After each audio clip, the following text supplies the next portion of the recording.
Bonjour à toutes et à tous, bienvenue dans cette nouvelle édition du journal de 8 Mont-Blanc. Nous sommes le vendredi 20 septembre 2019, au sommaire ce soir. Les marches pour le climat vont se succéder tout le week-end, un peu partout dans le monde et en France. C'est le cas aussi chez nous, où des lycéens annéciens ont manifesté ce vendredi. Reportage à suivre. Et climat toujours, des bénévoles se sont rassemblés, gants et sacs poubelles à la main pour nettoyer les rues de Moutier. Ils étaient une quinzaine ce vendredi à avoir répondu à l'appel de la mobilisation. Mais avant, 4 bassins savoyards placés en alerte sécheresse. Le lac du Bourget, Combe-en-Savoie, l'Avant-Pays savoyard et le Chéran sont concernés. L'état d'alerte a été déclaré ce jeudi et devrait durer au moins jusqu'au 15 octobre prochain. En cause, le manque de précipitations. Aucun épisode de pluie significative n'est attendu dans les 10 jours. Le reste du département de la Savoie demeure en vigilance. Ce week-end sera placé sous le signe de l'écologie. Plusieurs manifestations sont organisées partout en France et dans le monde. C'est le cas aussi à Annecy où une centaine de lycéens étaient rassemblés ce vendredi matin dans les jardins de l'Europe. C'est le 3e rassemblement que le collectif Youth for Climate Annecy organise depuis le mois de mars. On regarde. Bon, ça va vite, hein. Ça va vite. Quand tu cherches un petit peu, mégots de cigarettes et filtres, dès que tu vas à côté des bancs, c'est la mine d'or. Ramasser des mégots, créer des pancartes. Pas de nature, pas de futur. Animer des débats. Comment vous ferez pour lutter contre ça? C'est le programme de la matinée de sensibilisation à l'écologie organisée par des lycéens annéciens. On a toujours l'impression d'être tout petit et c'est normal. Mais on a ce besoin de se rendre utile comme ça sur le moment et cette matinée c'était surtout pour ça, c'était pour se rendre utile sur le moment, même si ça ne changera pas grand chose, ça sera tout ce qu'on aura ramassé comme mégots par exemple, ça sera déjà ça qu'il y aura dans le lac, tout ce qu'on aura fait comme débat, ça sera toutes ces consciences qui auront avancé un minimum sur leur raisonnement. Donc c'est des choses comme ça, c'est vraiment dans un objectif d'essayer de se rendre utile comme on peut à notre échelle. Une initiative saluée par les passants. L'idée est très bonne, mais c'est un peu tard. Et maintenant, je pense que c'est le moment de se dépêcher, de rattraper le temps perdu. L'urgence climatique, ils en ont conscience, ce qui étonne parfois les adultes. Je suis très surpris de leur niveau, on va dire, déjà de connaissance des problématiques. En tout cas, ils sont réalistes sur ce qui arrive et ils sont très alarmistes même. Je les comprends, oui, tout à fait, je les comprends. Et puis de toute façon, c'est eux l'avenir, donc même si je ne les comprenais pas pour des raisons X ou Y, je pense qu'ils sont en tout cas dans le vrai. Et pour ceux qui leur reprocheraient de ne pas être en classe, voilà ce qu'ils répondent. Si c'est sécher les cours une journée pour une bonne raison, histoire que les générations plus futures puissent aller en cours elles aussi, je pense que c'est pas très grave.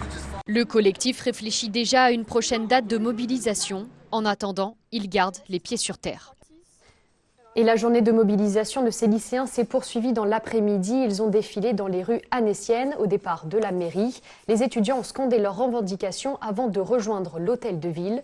Ils étaient 380 selon la préfecture de Haute-Savoie et entre 350 et 400 selon l'organisation.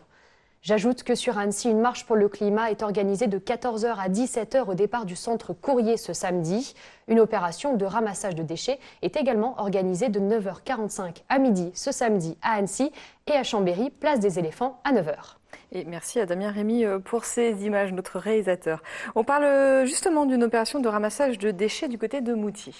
Eux ne sont pas lycéens mais bénévoles venus nettoyer les rues de la ville à l'occasion du World Cleanup Day, comprenez Journée mondiale du nettoyage. De nombreuses associations ont lancé des appels à la mobilisation. L'année dernière, sur l'ensemble des opérations, 660 tonnes de déchets ont été ramassées en France. À Moutier, une quinzaine de personnes ont répondu présentes à l'appel de la planète. Reportage d'Emmanuel Jaude. Sacs poubelles, chasubles, gants. Le matériel a beau être rudimentaire, l'envie de faire bouger les choses n'a quant à elle jamais été aussi forte. Face à l'urgence climatique, chaque action compte et c'est bien là le fer de lance des bénévoles qui s'étaient rassemblés pour nettoyer la ville de Moutier. La prévention c'est très important, donc après le ramassage, on va débriefer un petit peu sur tout ce qu'on aura ramassé, on va parler un petit peu de la réduction, comment aussi on peut éviter ces déchets-là. On va parler aussi de la durée de vie des déchets une fois qu'ils sont jetés dans la nature. Par exemple, une boîte de conserve, ça peut aller jusqu'à 500 ans. Une prise de conscience qui a poussé la quinzaine de volontaires à s'impliquer davantage pour leur collectivité. D'ailleurs, ce rassemblement a été initié à la demande des habitants eux-mêmes. Malgré leur petit nombre, ils sont bien décidés à faire changer les esprits.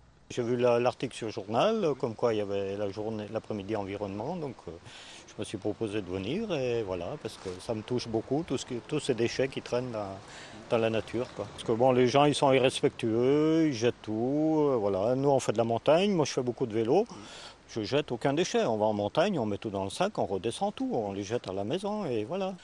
J'espère que dans l'avenir ça augmentera et que tout le monde soit conscient du problème, quoi. Mégots, carton, plastique, la récolte de l'après-midi n'a rien de reluisante. Mais c'est pourtant le sourire aux lèvres que les courageux nettoyeurs ont effectué leur devoir, convaincus de l'impact de telles initiatives.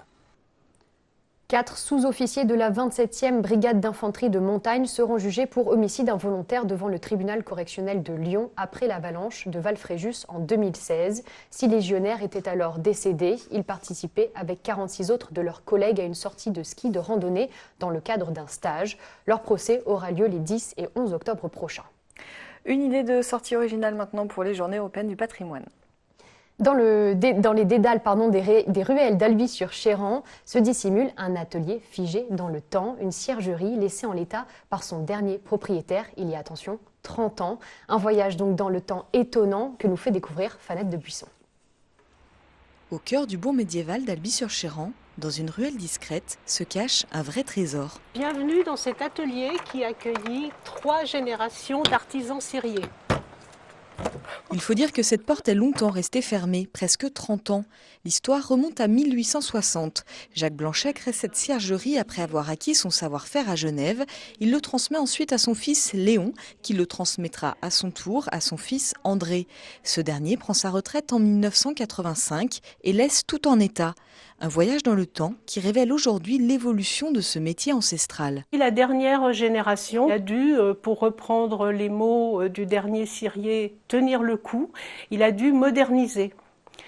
Ce qui n'a pas été du goût de tout le monde, puisque son père, qui venait chaque jour lui rendre visite pendant son travail, n'a plus jamais remis les pieds dans l'atelier à partir du moment où il a modernisé les lieux et où il a abandonné en partie la méthode ancestrale. Affaires personnelles, matières premières, outils, tout est encore en place.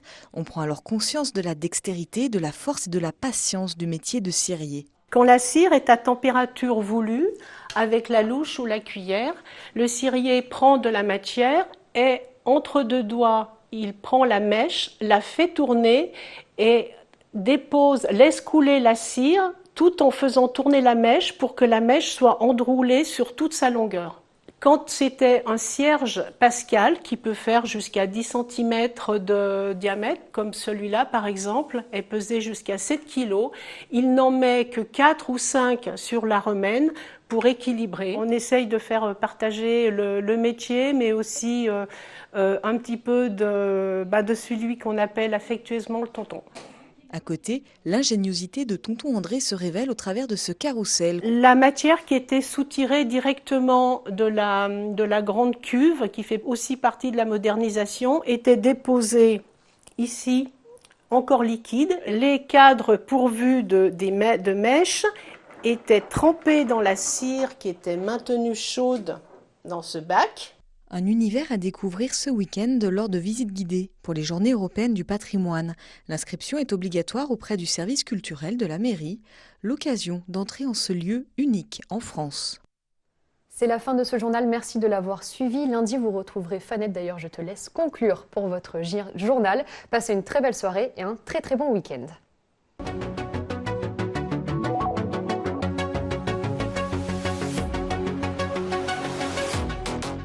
Si vous nous regardez en direct, rendez-vous à 21h30 avec World of Free Sport, direction de l'Afrique du Sud ce soir pour le Cape Pioneer Trek. Merci à toute l'équipe. Nous vous donnons rendez-vous lundi dès 18h pour un nouveau numéro d'Accès Direct. D'ici là, restez connectés avec nos programmes sur 8 Mont Blanc et sur nos réseaux sociaux. Passez un très bon week-end. À lundi.